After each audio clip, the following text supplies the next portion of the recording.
নৌকাকে যদি উল্টানো হয় উল্টা নৌকার মতো এটা দেখায়। মরিচ গাছের উপরের অংশ আক্রান্ত করে, আক্রমণটা তীব্রতাটা বেশি হয়, তাহলে অবশ্যই আক্রান্ত গাছটাকে তুলে মাটি চাপা দিয়ে অথবা আগুনে পুড়িয়ে ফেলতে পারেন।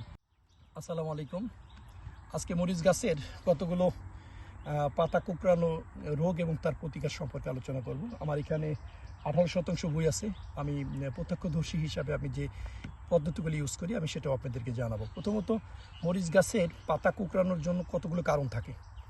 1 নম্বর কারণটা যদি আমি বলি, একটা ভাইরাস আক্রান্ত হয়, সুস্থ গাছটাকে ভাইরাসে আক্রান্ত করে এবং সাদামাছি ওই ভাইরাসটাকে আর বাকি যে সুস্থ গাছগুলো আছে এখানে সংক্রামিত করে, মানে সংক্রমণের মাধ্যমে এটা ছড়িয়ে থাকে। এক্ষেত্রে লক্ষণটা প্রকাশ পায়, নৌকাকে যদি উল্টানো হয় উল্টা নৌকার মতো এটা দেখায়।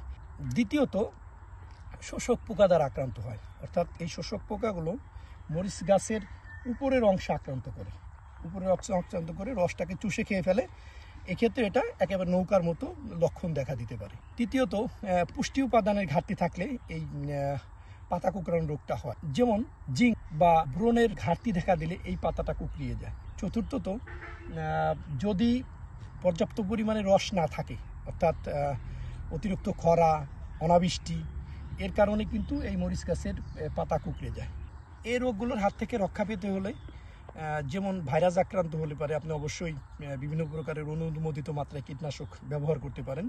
এক্ষেত্রে আমি আপনাদেরকে সুপারিশ করব যে ভার্টিমেক্সটা দিতে পারেন, অবিডনটা দিতে পারেন, অথবা অক্সিক্লোরাইড স্কোয়ারের, এটাও আপনি দিলে খুব ভালো রেজাল্ট পাবেন।